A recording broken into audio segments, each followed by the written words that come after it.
اصل محروم آدمی وہ ہے جو آخرت کے ثواب سے محروم کر دیا گیا، یعنی جس کا آخرت میں کوئی حصہ نہیں ہے۔ پھر آخر میں پھر السلام علیکم ورحمۃ اللہ یا اہل البیت۔ حضرت علی رضی اللہ تعالیٰ عنہ فرماتے ہیں کہ میرا ماننا یہ ہے کہ حضرت خضر علیہ السلام تھے، تعزیت کے لیے آئے تھے، تو تعزیت ایک سنت عمل ہے، ہمیں بھی تعزیت کے لیے جانا چاہیے۔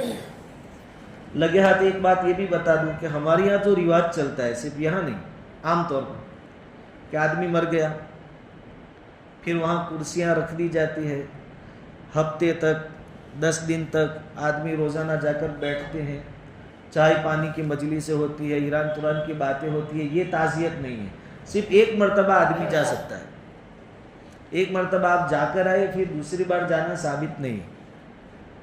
خیر، تعزیت اس آیت میں بتلایا گیا کہ ہر ایک کو مرنا ہے۔ تفسیر مظہری میں بغوی کے حوالے سے ایک بات یہ لکھی ہے کہ حدیث میں آیا ہے کہ جب اللہ رب العزت نے آدم علیہ السلام کا پتلا بنایا، آپ کا جسم بنایا، تو زمین سے مٹی لی گئی تھی الگ الگ جگہ سے۔ جب آدم علیہ السلام تیار ہو گئے، آپ کے اندر روح پھونکی گئی اور ایک انسان بن کر سامنے آئے، تو زمین نے اللہ رب العزت سے شکوہ کیا، شکایت کی کہ میرا ایک حصہ لیا گیا ہے، کچھ ٹکڑا میرا لیا گیا ہے، اس کا کیا؟ اللہ رب العزت نے وعدہ کیا تھا کہ جو کچھ لیا گیا تجھی کے اندر لوٹا دیا جائے گا۔ تو جو بھی انسان آدم علیہ السلام کی سب نسل ہے، پیدا ہوتا ہے، تو چونکہ ہماری جو اصل ہے اس میں زمین کا استعمال ہوا ہے، تو اس کے ضمن میں علماء فرماتے ہیں کہ جس کے حصے میں جہاں کی مٹی آئی وہاں وہ مرے گا، وہاں دفن ہوگا۔ تو زمین جو لی گئی تھی جتنا حصہ وہ اسی کے اندر واپس لوٹا دیا جائے گا۔ خیر، یہ حقیقت ہر ایک کو سمجھنی ہے کہ ہر ایک کو مرنا ہے، موت کا ذائقہ اور اس کا مزہ چکھنا ہے۔ آگے اللہ رب العزت فرماتے ہیں وَإِنَّمَا تُوَفَّوْنَ أُجُورَكُمْ يَوْمَ الْقِيَامَةِ، قیامت کے دن تم کو پورا پورا بدلہ دیا جائے گا۔ نیکی کی ہے تو پورا پورا بدلہ، برائیاں کی ہے تو اس کا بھی پورا پورا بدلہ۔ پورا پورا بدلہ دنیا میں ملنا ممکن نہیں ہے، آخرت میں ملے گا۔ اب ایمان والوں کو اس میں ایک تسلی کی بات یہ ہے کہ دنیا میں کوئی نہیں مانتا ہے اللہ کو، اس کے رسول کو، دین اسلام کو، تو تم پریشان مت ہو، وقت آئے گا ان کا انجام جو ہونا ہے وہ ہوگا، تمہیں زیادہ پریشان ہونے کی ضرورت نہیں ہے۔ خیر، پورا پورا بدلہ دیا جائے گا، تو بدلے میں ریزلٹ کیا آئے گا؟ فَمَنْ زُحْزِحَ عَنِ النَّارِ وَأُدْخِلَ الْجَنَّةَ فَقَدْ فَازَ، جو شخص آگ سے یعنی جہنم سے قیامت کے دن بچا لیا گیا اور جنت میں داخل کر دیا گیا، سمجھو وہ پورا کامیاب ہو گیا۔ پوری کامیابی یہ ہے کہ آدمی جہنم سے بچا لیا جاوے اور جنت میں داخل کر دیا جاوے، تو ہم کہیں گے کہ اس کا ریزلٹ پورا پورا آ گیا کہ یہ کامیاب ہو گیا۔ ابھی جو کچھ برائیوں پر وقتی طور پر سزا مل جاوے یہ پورا بدلہ نہیں ہے، اور نیکیوں پر کچھ اللہ کی طرف سے نعمتیں مل جاوے یہ پورا بدلہ نہیں ہے۔ پورا ریزلٹ تب کہا جائے گا جب ہاتھ میں جنت کا سرٹیفکیٹ دیا جائے گا۔ اس میں ایک بات یہ کہ جنت مانگی جانے والی چیز ہے، مانگنی چاہیے۔ حضور صلی اللہ علیہ وسلم بھی جنت کے حصول کے لیے اللہ رب العزت سے دعا فرماتے تھے اور ہم کو سکھائی، اللہم انی اسألک الجنہ، یا اللہ میں آپ سے جنت کا سوال کرتا ہوں، وَأَعُوذُ بِكَ مِنَ النَّارِ، اور جہنم سے آپ کی پناہ چاہتا ہوں۔ رمضان کا مہینہ آ رہا ہے، اس دعا کو زیادہ سے زیادہ ہم پڑھیں۔ ایک اور روایت ہے، حضور صلی اللہ علیہ وسلم نے فرمایا کہ جب اللہ سے مانگو تو جنت الفردوس مانگو، یہ سب سے اعلیٰ کوالٹی کی جنت ہے، اس کی دعا بھی سکھائی، اللہم انی اسألک جنتک الفردوس وَأَعُوذُ بِكَ مِن سَخَطِكَ وَغَضَبِكَ وَالنَّارِ۔ تو ان دعاؤں کا ہم ورد کریں۔ بعض جو صوفی قسم کے لوگ گزرے ہیں جو یوں کہتے تھے یا کہتے ہوں کہ ہمیں نہ جنت کی امید نہ جہنم کا خوف، ان کی یہ بات غلط ہی اس آیت سے ثابت ہوتا ہے، کیونکہ اگر جنت کی امید نہیں ہے، آدمی جنت میں داخل نہیں ہوگا تو کامیاب کیسے ہو سکتا ہے؟ جنت سے باہر رہ کر کون سی کامیابی حاصل کر سکتا ہے آدمی؟ اصل کامیابی تو یہی ہے. قرآن کہتا ہے کہ جو جنت میں داخل کر دیا گیا وہ کامیاب ہو. تو ان کا یہ کہنا کہ ہمیں نہ جنت کا شوق نہ جہنم کا ڈر، یہ غلط ہے. حضور نے خود جنت مانگی ہے اور جنت میں جائے گا تو کامیاب ہوا ایسا کہا جائے گا. اس لیے جنت کا سوال اللہ رب العزت سے ضرور کرنا چاہیے اور بار بار کرنا چاہیے. آگے اللہ رب العزت فرماتے ہیں وَمَا الْحَيَاةُ الدُّنْيَا إِلَّا مَتَاعُ الْغُرُورِ، اور دنیاوی زندگی دھوکے کا سامان ہے، اس سے بڑھ کر کچھ نہیں. کہ ظاہر میں اتنا اچھا نظر آتا ہے، ٹیپ ٹاپ والا نظر آتا ہے کہ آدمی بہت سی مرتبہ اس میں کیا ہو جاتا ہے، دھوکہ کھا جاتا ہے. دھوکہ چمک دمک دیکھ کر یا پیکنگ دیکھ کر. چائنا کی چیزیں بورڈ لکھے ہوئے ہوتے ہیں کہ چائنا کے اس دور میں گارنٹی کی امید نہ رکھے، تو ابھی پیکنگ اتنا عمدہ اور ظاہر شکل و شکل اتنی اچھی ہوتی ہے کہ آدمی پیسوں سے خرید کر. ابھی الحمدللہ عمرہ کی سعادت حاصل ہوئی، عمرے میں گئے تو شہر کون سا؟ مکۃ المکرمہ. مارکیٹ میں گئے، ہر ایک کی چاہت ہوتی کہ بھائی اپنے بھائی بہنوں کے لیے، اپنے گھر والوں کے لیے کچھ ہدیہ. تو مختلف چیزیں خریدی، عطر کی بوتل، مہندی جو عورتیں لگاتی ہے وہ، اسی طرح ابو فاس جو وہاں کی مشہور ہے وہ، چھوٹی چھوٹی بوتلیں خریدی تاکہ زیادہ خرید کر زیادہ لوگوں کو دے سکے. پیکنگ میں تھا سب پورا، 10 درہم، 10 ریال، 15 ریال، یہ سب پیکنگ تھا. اٹھا کے لائے اور رشتہ داروں کو، بھائی بہنوں میں تقسیم کیا. دل میں بھی بہت اچھا لگتا رہا کہ چلو اس بار کچھ ہدیہ لائے. سب بہت خوش ہو گئے، ہدیہ دیا مفتی صاحب نے. پھر ایک ایک کر کے فون آیا سب کا کہ آپ نے جو دیا تھا، عطر کی بوتل تو بالکل خالی تھی، اندر کچھ بھی نہیں تھا. کوئی کہتا ہے کہ اس میں سے پانی نکلا. پھر مہندی کے اندر پھوگ آ گئی، پھگا ہوا تھا. ایسا ہوتا ہے، ظاہر میں دنیا اچھی لگتی ہے. ہم مکہ سے لائے یہ سمجھ کر کہ اوریجنل چیزیں ہوگی، اصلی چیزیں ہوگی، برکتی چیزیں، لیکن وہاں بھی پھر ایسا چلتا ہے سب. تو اللہ تعالیٰ فرماتے کہ دنیا بھی ایسی ہے، کبھی عورتیں اچھی لگتی ہے، کبھی مال و دولت اچھا لگتا ہے، لیکن یہ صرف ظاہری ٹپ ٹاپ ہے، اندر کوئی حقیقت نہیں ہے. کیونکہ ہر ایک کو فنا ہونا ہے، اور جو چیز فنا ہو جائے پھر اس میں کیا خوبی. اس لیے اللہ رب العزت فرماتے ہیں کہ اس دھوکے کے سامان میں، دھوکے میں مت آ جانا. اصل کامیاب آدمی وہ ہو سکتا ہے جو آخرت کو سامنے رکھے اور اس آیت کو یاد رکھے کہ کتنا بھی حاصل کر لوں اور کتنا بھی اچھا نظر آوے، لیکن ایک دن مرنا ہے، اور ریزلٹ تو تب آئے گا جب ہاتھ میں جنت کا سرٹیفکیٹ ہوگا. باقی یہاں جو کچھ جمع کروں گا، کتنا بھی اچھے سے اچھا نظر آوے، لیکن یہ کوئی کامیابی نہیں ہے. اصل کامیابی وہ ہے. تو اللہ رب العزت اس آیت کریمہ میں فرماتے ہیں کہ اصل کامیابی کو سامنے رکھو اور دنیاوی ٹپ ٹاپ اور چمک دمک سے دھوکے میں مت آنا. آگے اللہ رب العزت نے بہت زبردست ایک بات ایمان والوں کو کہی. یہ اس زمانے میں حضور سے کہا جا رہا تھا، صحابہ کرام سے کہا جا رہا تھا، آج ہمارے لیے ہیں اور قیامت تک مسلمانوں کے لیے رہے گا. اس آیت سے ایسا محسوس ہوتا ہے، جو ہم کہتے ہیں کہ قرآن زندہ کتاب ہے، تو گویا یہ آیت ہم سنیں گے تو ہمیں بھی محسوس ہوگا کہ اس کا تعلق تو اسی زمانے کے ساتھ ہے. گویا اللہ تعالیٰ فرماتے ہیں کہ لَتُبْلَوُنَّ فِي أَمْوَالِكُمْ وَأَنفُسِكُمْ، ایمان والو ضرور بھی ضرور تم آزمائے جاؤ گے. عربی گرامر کے حساب سے دیکھنے جاوے تو جیسے ہم ایک چیز نارملی کہہ دیتے ہیں کہ بھائی مثال کے طور پر فلاں جگہ بارش ہوئی، اور کبھی اپنی بات پر سامنے والے کو یقین دلانے کے لیے کہتے کہ میں نے خود دیکھا بارش ہوئی. ایک تو بارش ہوئی اور میں نے خود دیکھا، سامنے والے کو یقین بڑھانے کے لیے. اور کبھی قسم کھا کر کہتے کہ خدا کی قسم وہاں بارش ہوئی. اور تاکید، یہاں بھی اللہ رب العزت تاکید پر تاکید لا کر کہہ رہے ہیں کہ تمہاری آزمائش ہوگی. شروع میں لام تاکید کا اور آخر میں نون تاکید کا. ایسا نہیں کہ اللہ آزماوے تو ٹھیک، نہیں تو نہیں بھی آزماوے. آزمائش ہوگی. کس میں آزمائش ہوگی؟ تمہارے مالوں میں اور تمہاری جانوں میں. اب جب صحابہ کرام کو کہا جا رہا تھا وہ تو اس آیت کے نازل ہونے کے وقت آزمائش میں ہی تھے، غزوہ احد کا واقعہ چل رہا تھا، اس میں 70 شہید ہوئے، زخمی کتنے ہوئے، اور ظاہری اعتبار سے دیکھنے جاؤ تو ایک شکست ہاتھ آئی تھی، سب زخمی تھے اور حالات بھی بہت خطرناک تھے۔ ان کو کہا جاتا ہے کہ یہ تو جو کچھ ہوا سو ہوا، آگے بھی ہوگا، تمہارے مال میں اور تمہاری جانوں میں آزمائش ہوگی۔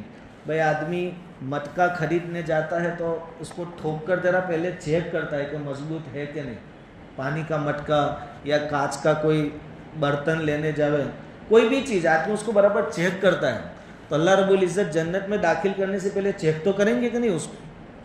تو یہاں صحابہ کرام کو چیک کیا۔ یہ آیت ہمارے لیے بھی ہے کہ ہمارے مال میں بھی آزمائش اور جان میں بھی آزمائش۔ ہمارے ملک میں ہم دیکھیں مال کی آزمائش چل رہی ہے، بھرپور کوشش یہ ہے کہ کاروبار کے اعتبار سے اس قوم کو سلا دیا جائے۔ بڑے بڑے جو شہر ہیں وہاں باقاعدہ ٹارگیٹ ہوتے ہیں کہ بھائی کون ہے میاں جس کا کاروبار بہت، اس کو کسی نہ کسی فالٹ میں لے کر اس کے کاروبار کو، ہمارے آس پاس کی ریاستیں جو ہے ہم سب جانتے ہیں، تو یہ تو ہونا ہی ہونا ہے، یہ کوئی نئی چیز نہیں، قرآن نے پہلے سے کہہ دیا۔ جانوں کی آزمائش معمولی سی بات ہو، اٹھا کر رکھ دیا قید خانے میں، 11 سال 3 سال 5 سال 22 سال، پھر ایک لمبے زمانے کے بعد اخبار میں آتا ہے کہ ثبوت نہ ملنے کی وجہ سے باعزت بڑھی۔ ابھی گزشتہ سال بھی واقعات ہوئے یو پی وغیرہ میں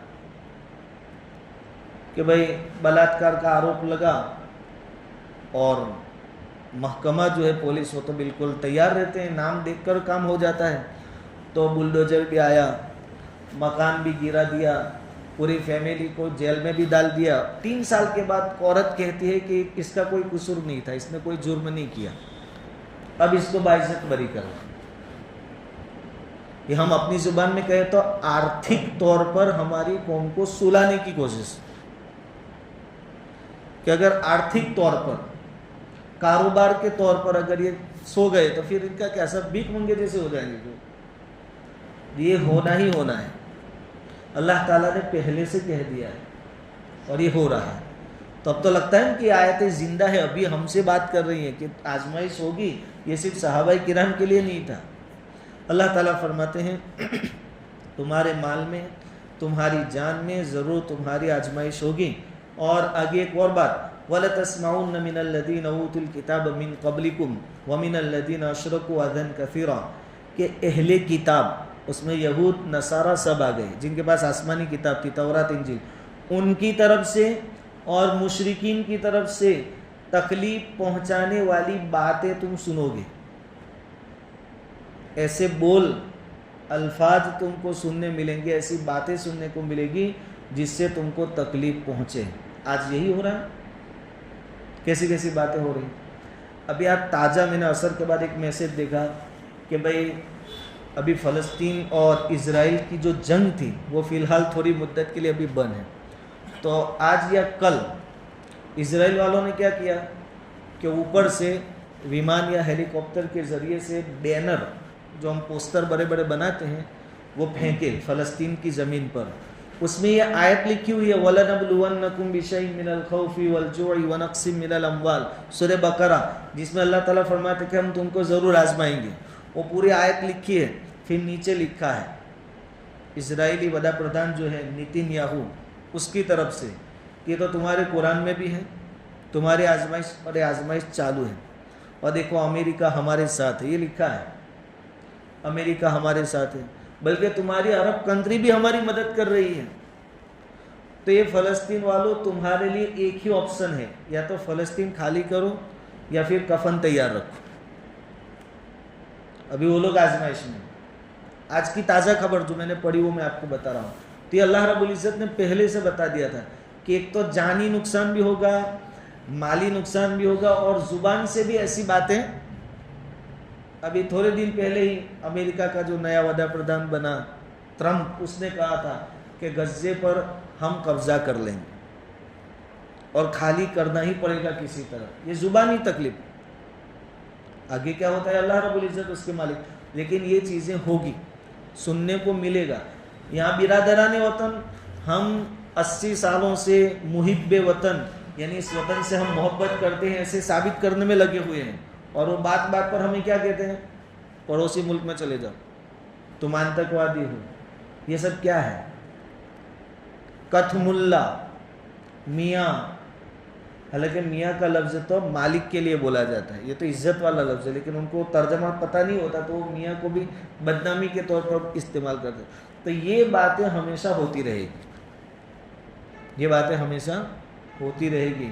تم کو کیا کرنا ہے؟ وَإِن تَصْبِرُوا, اگر تم صبر کرو گے. اب اس کا علاج بھی بتا دیا, وَإِن تَصْبِرُوا, ان ساری چیزوں کے مقابلے میں تم صبر کرتے رہو گے. وَتَتَّقُوا, اور تقوی اختیار کرو گے, اللہ سے ڈر کر زندگی گزارو گے, یعنی 100% دینداری والی زندگی ہوگی. فَإِنَّ ذَلِكَ مِنْ عَزْمِ الْأُمُورِ, اللہ تعالیٰ فرماتے کہ یہ جگر کلیجی کی بات ہوگی. اتنی ساری مصیبتیں برداشت کر کے اسلام پر جمے رہنا, تقوی والی زندگی گزارنا, یہ ہمت کے کاموں میں سے ہے, اور اس کا بدلہ بھی اتنا بڑا ہی آپ کو ملے گا قیامت کے دن. تو ہمارے لیے یہ ہے تصبرو, صبر کرنا, وتتقو, تقوی کے ساتھ زندگی گزارنا. ابھی ہماری پوزیشن کیا ہے کہ صبر ہم کر تو رہے ہیں, لیکن اس کے علاوہ کوئی آپشن ہی ہمارے پاس نہیں ہے. مجبوری کا نام مہاتما گاندھی ہے, کچھ اور کرنا چاہے تو ابھی کر سکتے ہیں, اس لیے وہ صبر کرو صبر کرو. اور اس کے ساتھ جو دوسری چیز چاہیے وتتقو, وہ نہ ہونے کے درجے میں. تقوی کہاں ہے؟ تقوی کہاں ہے؟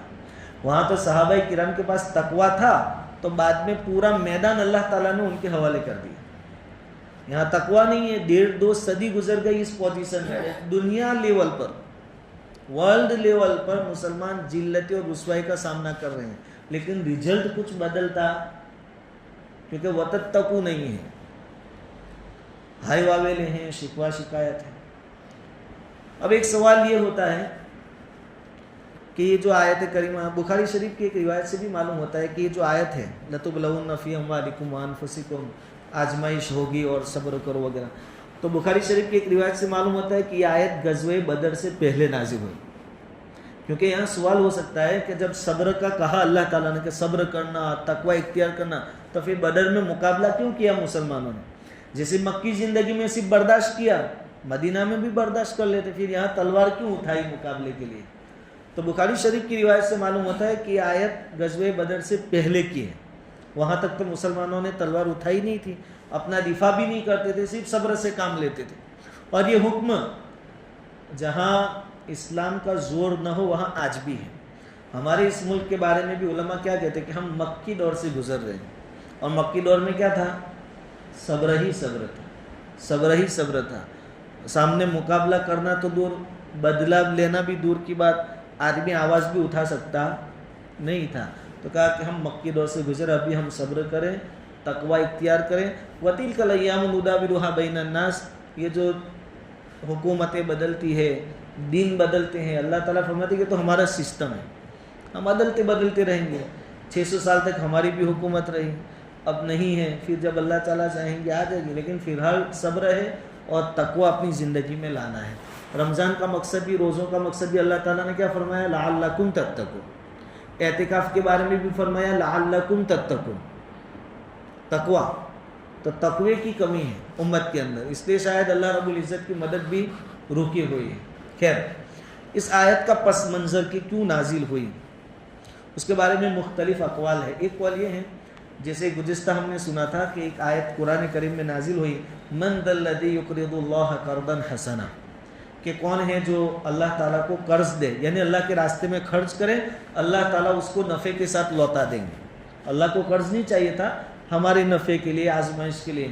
تو یہودی نے اللہ کی شان میں گستاخی کی تھی, کہا کہ لو اللہ فقیر ہے کہ ہم سے مانگتا ہے. تو صدیق اکبر رضی اللہ تعالیٰ عنہ نے ایک تھپڑ اس کو مار دیا تھا. حضرت ابوبکر صدیق رضی اللہ تعالیٰ عنہ نے اس کو ایک, تو اس پر اللہ رب العزت نے آیت کریمہ نازل فرمائی کہ ابھی تو اتنا سنتے ہو, ممکن ہے آگے اور سننا پڑے, بہت تیش میں مت آ جاؤ, صبر سے کام لو, صبر سے کام لو. یہ جو ہاتھ اٹھا دیا اس طریقے سے نہیں, صبر سے کام لو. اور ایک اور بیک گراؤنڈ جس کو ہم نے آگے سنا بھی تھا کہ مدینہ کے اندر ایک یہودی تھا کعب بن اشرف، بڑا آدمی تھا، تاجر تھا، خوبصورت تھا، وہ شاعر بھی تھا، شاعری بھی بولتا تھا۔ اس نے جب دیکھا کہ غزوہ بدر میں مشرکین کے بڑے بڑے سردار مارے گئے بدر میں، تو یہ لڑائی پوری ہونے کے بعد مکہ گیا مدینہ سے، اور مکہ کے مشرکین کو ابھارا مسلمانوں کے خلاف۔ یہ بھی روایت میں آیا ہے کہ مشرکین نے پوچھا کہ اسلام سچا مذہب ہے یا ہمارا؟ یہ تو اہل کتاب میں سے تھا، اس کو معلوم ہے کہ اسلام سچا مذہب ہے، تو بھی اس نے جواب دیا کہ تم برابر ہو، اور ان کو ابھارا کہ تم آؤ، ہم مال خرچ کریں گے تمہارے اوپر، مسلمانوں سے بدلہ لو۔ ادھر اللہ کے نبی صلی اللہ علیہ وسلم کو معلوم ہوا، اور وہ شعر شاعری میں بھی اللہ اور اس کے رسول کی شان میں گستاخی کیا کرتا تھا۔ ادھر حضرت حسان بن ثابت رضی اللہ تعالیٰ عنہ جو شاعر اسلام ہیں، اللہ کے نبی نے ان سے حکم دیا تھا کہ تم شاعری میں ان کا جواب دو، تو پھر انہوں نے ان کا مذاق اڑایا اور حضور کی شان بیان کی، لیکن پھر اس کی طرف سے تکلیفیں بڑھتی گئی، تو حضور صلی اللہ علیہ وسلم نے اپنے صحابہ سے ایک دن فرمایا کہ دیکھو یہ کعب بن اشرف نے اللہ اور اس کے رسول کو بہت دکھ پہنچایا ہے، اور بڑی بات اس نے یہ کی کہ مشرکین کو ہمارے خلاف ابھارا ہے، ایک طاقت اس نے دی ہے مشرکین کو، تو کوئی ہے جو اس کا کام تمام کر دے۔ تو حضرت محمد بن مسلمہ رضی اللہ تعالیٰ عنہ ایک صحابی ہیں، انہوں نے کہا کہ حضور میں تیار ہوں۔ یہ محمد بن مسلمہ جو ہے وہ کعب بن اشرف کے بھانجے ہوتے تھے، یہ مسلمان تھے، صحابی تھے، کہا کہ میں کام تمام کر دوں گا۔ حضور صلی اللہ علیہ وسلم نے خوش ہوئے اور کہا کہ جاؤ اللہ تمہاری مدد کرے تم کام، لیکن کام بڑا تھا اور اس طرح کرنا تھا کہ کسی کو پتہ نہ چلے، کیونکہ معاہدہ بھی تھا ساتھ میں، صلح چل رہی تھی، تو انہوں نے ذمہ داری تو لے لی، لیکن پھر کھانا پینا بالکل کم ہو گیا ان کا، ٹینشن میں کہ یہ کام کروں گا کیسے، ذمہ داری تو میں نے لے لی۔ 3 دن سے بہت کم کھاتے تھے، آدمی زندہ رہ سکے اتنا بس۔ حضور صلی اللہ علیہ وسلم سے کسی نے کہا کہ اس طرح انہوں نے کھانا پینا چھوڑ دیا ہے۔ حضور نے ان کو بلایا، کہا کیا بات ہے؟ کہا کہ حضور ذمہ داری لے تو لی ہے، لیکن اب ڈر لگتا ہے کہ میں اس کو پورا کر پاؤں گا یا نہیں کر پاؤں گا۔ حضور نے فرمایا کہ اللہ تمہاری مدد کریں گے، تم سعد بن معاذ رضی اللہ تعالیٰ عنہ سے مشورہ کرو کہ یہ کام کیسے کرنا ہے، کیونکہ اس کی زبان بند کرنا ضروری تھا۔ یہ حضرت سعد بن معاذ رضی اللہ تعالیٰ عنہ کے پاس گئے، انہوں نے ایک پلان بتایا کہ کعب بن اشرف کو پہلے تو سب سے الگ کرنا پڑے گا، تو تم ایک کام کرو، اس کے پاس سے کوئی چیز ادھار خریدو یا قرضہ لے لو، اور اس پر بات کرنے کے بہانے اس کو ذرا دور تک لے آؤ، اور پھر 4-5 ساتھی مل کے اس کا کام تمام۔ تو ادھر 6-7 صحابہ کرام کی ٹیم تیار ہوئی۔ محمد بن مسلمہ نے کہا کہ میں کسی طرح کعب بن اشرف کو لے آؤں گا، اور پھر ہم یہ 6-7 صحابہ کرام وہاں گئے۔ ان کے اندر ایک تھے ابو نائلہ رضی اللہ تعالی عنہ، یہ کعب بن اشرف کے رضائی بھائی تھے، یعنی ایک ہی عورت سے دونوں نے دودھ پیا تھا بچپن میں، تو کہا کہ وہ تو میرا بھائی ہے، میری بات زیادہ مانے گا۔ تو وہ وہاں گئے، کعب بن اشرف سے اکیلے میں ملے، کہا کہ ایک بات کہہ رہا ہوں لیکن کسی کو بتانا مت۔ اچھا، یہ جو 6-7 صحابہ کرام گئے، جانے سے پہلے انہوں نے حضور سے اجازت لی کہ حضور ایک چیز کی ہمیں اجازت دو کہ اگر وہاں جا کر ہمیں آپ کے خلاف کچھ بولنا پڑے تو ہم گنہگار تو نہیں ہوں گے نا، کیونکہ اس کو یہ بھی تو یقین دلانا ہے کہ ہم آپ کی جماعت کے آدمی نہیں ہیں، ہم اندر سے آپ کے ویرودھی ہیں، دشمن ہیں۔ حضور نے کہا کہ تمہاری کوئی پکڑ نہیں ہوگی، گناہ نہیں ہوگا، اجازت ہے، کیونکہ کام کرنا تھا۔ گئے، ملاقات کی اور کہا کہ دیکھو ایک بات بتاتے ہیں، کسی سے بتانا مت، یار ہم تو یہ محمد کی بات مان کر پھنس گئے، کبھی کہتے ہیں کہ جان کی قربانی دو، کبھی مال مانگ رہے ہیں، ہم کو تو کنگال کر دیا، اب تو بیوی بچوں کا گزران مشکل ہو گیا ہے، تھوڑے دن ہوتے ہیں مال مانگ رہے ہیں۔ تو کعب بن اشرف کہنے لگا دیکھو میں نے پہلے سے ہی تم کو کہا تھا کہ آدمی کوئی سچا رسول اور نبی نہیں ہے، یہ اپنی حکومت چاہتا ہے اور تم کو پریشان کر دے گا، دیکھو اب تو تمہاری سمجھ میں بات آ گئی نا۔ کہا کیا آ گئی؟ بولو کیا کام ہے، کیوں آئے ہیں؟ کہا کہ بھائی ہمیں سامان چاہیے، اناج غلہ وغیرہ۔ کہا لے جاؤ، لیکن ایک بات ہے کہ ہمارے پاس ابھی پیسے نہیں ہیں، کوئی وعدہ ہم کر دیتے ہیں کہ اتنی مدت میں آپ کو لوٹا دیں گے پیسے آپ کے. کہا ٹھیک ہے ادھر دوں گا لیکن رہن کے طور پہ کوئی چیز رکھ کے جاؤ گروی, تاکہ مجھے بھی یقین رہے کہ میرا مال ضائع نہیں ہوگا, پیسے آئیں گے واپس. تو کعب بن اشرف نے کیا کہا کہ تمہاری اولاد میرے پاس گروی رکھ دو, بچے تھے. تو صحابہ گئے تھے, انہوں نے کہا کہ یار اولاد کیسے گروی رکھ سکتے ہیں, یہ بڑے ہوں گے, لوگ ان کو تانا دیں گے کہ اس کے باپ نے 5 کلو کھان کے لیے اس کو گروی رکھ دیا تھا, اتنے غلے کے لیے اناج کے لیے اس کو گروی رکھ دیا تھا, ان کے لیے بھی شرم کا باعث بنے گا, ہمارے لیے بھی. بچے تو ہم گروی نہیں رکھ سکتے. کہا تمہاری عورتیں میرے پاس گروی رکھ دو. وہ یہودیوں کہہ رہا ہے کعب بن اشرف. تو یہ کہتے ہیں کہ تو ایک تو مدینہ میں سب سے زیادہ خوبصورت آدمی ہے اور ہم اپنی عورتیں تیرے پاس رکھی ہے, یہ تو کیسے ہو سکتا ہے. ایک کام کر, ہم اپنے ہتھیار تیرے پاس رکھ دیتے, اور اس زمانے میں ہتھیار بڑے قیمتی ہوتے تھے کیونکہ ایسی لڑائیاں چلتی رہتی تھی. تو ہم اپنے کچھ ہتھیار, تو اس کو بھی یقین آ گیا کہ ہاں ہتھیار بڑی چیز ہے, اور اگر میری رقم واپس نہیں ملے گی تو میں ہتھیار لے لوں گا, میرے کام آئیں گے, یا بیچ کر اپنی قیمت وصول کر لوں گا. یہ چیزیں جو گروی رکھی جاتی اسی لیے رکھی جاتی کہ اپنی رقم اگر ڈوب جائے تو ہم اپنا حصہ وصول کر سکے اس کو بیچ کر, اور اوپر کچھ بڑھتا ہو تو اس کو واپس کر دے سامنے والے کو. تو پھر معاملہ طے ہوا اور کہا کہ دیکھو رات کو ہم آئیں گے ہتھیار لے کر, کوئی دیکھے نہیں, مسلمان ہم کو نہ دیکھے. صحابہ یوں کہہ رہے ہیں کہ اگر مسلمان دیکھ لیں گے تو ہمارا باندھا پھوٹ جائے گا کہ ہم سب دشمن ہیں, ہم سب ایک ہیں. تو پھر رات کو طے ہوا جانا, اور ہتھیار تو دینے ہی تھے, اس بہانے سے ہتھیار لے گئے, ویسے نہیں لے جا سکتے تھے, تو یہ لے گئے. اور پھر صحابہ کرام نے آپس میں مشورہ کیا.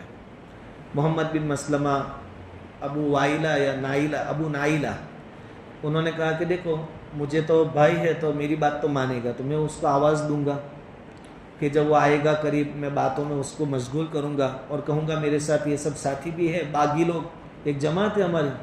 پھر میں کسی طرح اس کے سر کے بال پکڑوں گا, جب تم دیکھو کہ برابر میری پکڑ میں آ گیا ہے تو تم کام تمام. اور ہتھیار تو ہاتھ میں لے کر ہی آئے تھے دینے کی نیت سے, بہانے سے. انہوں نے آواز دی, یہ سویا ہوا تھا اس کی بیوی کے ساتھ, تو چادر اوڑھ کر چلنے لگا. اوپر سے 2 منزلہ گھر ہوگا, اوپر تھا. تو اس کی بیوی کہنے لگی کہ آپ ایک لڑاکو آدمی ہیں اور آدھی رات کو اس طریقے سے آپ کا نیچے جانا مناسب نہیں ہے. جو بھی کام ہو اوپر بالکنی میں سے کہہ دو کہ بھائی کل کریں گے دن کے اجالے میں, آپ کی جان کو خطرہ ہو سکتا ہے, مجھے کچھ گڑبڑ لگ رہی ہے. بیوی یوں کہہ رہی تھی. اب یہ تھوڑا شیخی باز آدمی بھی تھا, اپنی بڑائی بیان کرنے والا, کہ دیکھو نیچے ایک تو میرا بھانجا ہے محمد بن مسلمہ, اور وہ جو دوسرا ہے وہ میرا رضائی بھائی ہے, اور میں شریف آدمی, بہادر آدمی, اور شریفوں کو تو کوئی آدھی رات کو بھی مدد کے لیے بلاویں تو شریف کبھی منع کرتے نہیں ہیں. یہ کہہ کر وہ بھائی نیچے اترا اور چادر اوڑھ کر آ گیا. یہ محمد بن مسلمہ اور دوسرے جو صحابہ تھے اس کے ساتھ بات کرتے کرتے کہ چلو تھوڑا ٹہلتے ہیں وہاں تک اور باتیں بھی کریں گے. کہا ٹھیک ہے. تو اس کی چادر میں سے خوشبو آ رہی تھی, خوشبو کا بہت شوقین آدمی ہوگا. تو محمد بن مسلمہ نے یا ابو وائلہ نے کہا کہ بہت اچھی خوشبو آ رہی ہے, ایسی خوشبو تو کبھی نہیں سونگھی. تو پھر شیخی باز آدمی ہوتا ہے, وہ ہر چیز میں اپنی تعریف کرتا ہے. کہا کہ عرب میں سب سے زیادہ خوشبو لگانے والی جو عورت تھی اس سے میرا نکاح ہوا ہے. کہا کہ میں ذرا آپ کے سر میں ہاتھ ڈال کر خوشبو لے سکتا ہوں. کہا کیوں نہیں, پکڑو. تو انہوں نے ہاتھ ڈالا اور پھر سونگھا اس کو. ارے یار ایسی خوشبو تو ہم نے زندگی میں نہیں سونگھی, ایسا کہا صحابی نے. پھر کہا چلو چلتے ہیں آگے. پھر باتیں چلتی رہی, اور پھر انہوں نے پھر سے بات میں پہلے کندھے پر ہاتھ رکھا ہوگا, پھر واپس سر میں. اب اس کو تو اطمینان ہو گیا تھا کہ ان سے کوئی ڈرنے والی بات. اس کے بعد گنگریالے تھے, وہاں کے چونکہ بال آتے ہیں نا, سیدھے نہیں تھے, تو مضبوطی سے آدمی پکڑ بھی سکتا ہے اس کو. انہوں نے پھر ہاتھ ڈالا اور بال کو مضبوطی سے پکڑ لیا, اور پھر دوسرے ہاتھ سے اس کے ہاتھ پکڑ لیے, اور پھر آواز لگائی کہ چلو اللہ کے دشمن کو ختم کرو. تو وہ جو 4-5 تھے جو ہتھیار لے کر آئے تھے صحابہ کرام, وہ ٹوٹ پڑے, تلواروں سے حملہ کیا, لیکن کوئی کام ہوا نہیں, صرف زخمی ہوا, ابھی زندہ تھا. تو محمد بن مسلمہ رضی اللہ تعالیٰ عنہ کہتے کہ مجھے یاد آیا کہ میری جو تلوار کا میان جو ہے، نیام تلوار جس میں رکھتے اس کے اندر ایک چاقو تھا، مجھے یاد آیا تو میں نے فٹافٹ نکالا اور اس کے پیٹ میں چاقو مار دیا اور پھر برابر زور دیا تو آڑ پاڑ نکل گیا. پھر وہ نیچے گرا، خون کے فوارے اٹھے. اس نے چیخ بھی لگائی لیکن دوسری تیسری چیخ لگانے کی نوبت نہیں آئی. ایک چیخ لگائی ہوگی اور وہ زمین پر گر گیا. کہ جو صحابہ کرام تھے انہوں نے اس کی گردن کاٹ لی. حضور کے پاس لانا تھا. اچھا حدیث میں یہ بھی ہے کہ جب یہ لوگ رات کو جا رہے تھے تو حضور صلی اللہ علیہ وسلم جو قبرستان ہے بقیع غرقد وہاں تک ان کو روانہ کرنے گئے تھے کیونکہ اس سے بہت نقصان ہو رہا تھا اور زیادہ تکلیف ہو رہی تھی. اور حضور نے باقاعدہ ان کو دعا دی تھی کہ اللہ تمہاری مدد فرمائے، کامیابی کے ساتھ واپس لوٹا ہے اللہ تعالیٰ. انہوں نے گردن اس کی کاٹ لی، اپنے ساتھ لی. محمد بن مسلمہ کہتے کہ ہماری ہی ایک ساتھی جن کا نام حارث تھا، جب 2-4 جگہ سے تلواریں چلی تو 1-2 چوٹ ان کے سر میں آ گئی. تو جو اچھے تھے وہ تو چونکہ وہ جو پہرے دار یہودی تھے ان کو بھی پتہ نہیں چلنا چاہیے، سپاہیوں کو بھی، نہیں تو یہ پکڑے جاوے. یہ تھوڑے آدمی اور وہ زیادہ ہوتے ہیں اور ان کے علاقے میں یہ کام کرنا تھا. تو کہا کہ ہم تو روانہ ہو گئے. تو حارث جو تھے رضی اللہ تعالیٰ انہوں نے آواز لگائی کہ حضور کو میرا سلام کہہ دینا. تو ہمیں احساس ہوا کہ ہمارے ایک ساتھی وہاں رہ گئے ہیں. تو یہ لوگ واپس آئے، ان کو اپنے ساتھ اٹھایا کسی بھی طرح اور لے کر پھر فٹافٹ وہاں سے روانہ ہوئے. ادھر حضور صلی اللہ علیہ وسلم ان کو روانہ کرنے کے بعد نماز میں مشغول تھے مسجد نبوی میں، اور آپ خبر کے انتظار میں تھے. یہ لوگ جب قبرستان کے پاس پہنچے انہوں نے زور سے تکبیر کہی اللہ اکبر. حضور صلی اللہ علیہ وسلم نے مسجد میں سے تکبیر کہی اللہ اکبر. حضور سمجھ گئے کہ کام ختم ہو گیا ہے. یہ صحابہ کرام خوشی خوشی حضور کے پاس آئے اور کہا کہ حضور آپ نے جو مشن ہمیں دیا تھا الحمدللہ وہ کامیابی کے ساتھ پورا ہو گیا، اور اس کی مونڈی حضور کے آگے ڈال دی. حضور صلی اللہ علیہ وسلم بہت خوش ہوئے اور یہ جو صحابہ تھے ان کو دعا دی. اب یہاں سوال یہ ہوتا ہے کہ ایک طرف قرآن کہتا ہے کہ صبر سے کام لو اور یہاں مسلمانوں نے بدلہ لے لیا. اس کا جواب علماء یہ فرماتے ہیں کہ ہر جگہ صبر نہیں. اللہ کے نبی صلی اللہ علیہ وسلم کی زندگی، قرآن، صحابہ کرام کی سیرت سب کو سامنے رکھ کر یہ طے کرے امت کہ صبر کب کرنا ہے اور بدلہ کب لینا ہے. صبر کب، حضور نے صبر بھی کیا مکی زندگی میں، اور یہاں بدلہ لینے کی باری آئی تو آج کے دور کے بارے میں علماء فرماتے کہ مکی دور ہے، صبر سے کام لیں. انشاءاللہ اللہ رب العزت کبھی نہ کبھی برادران وطن کے دلوں میں محبت، بھائی چارگی کی ہوائیں واپس چلائیں گے. یہ اللہ کی طرف سے جو بھی سسٹم کام کرنا ہوگا وہ اپنی جگہ پر کرے گا. خیر، یہ 2 آیتیں ہیں. پوری بات کا خلاصہ یہ کہ مانے تو بھی اور نہ مانے تو بھی ہر ایک کو مرنا ہے.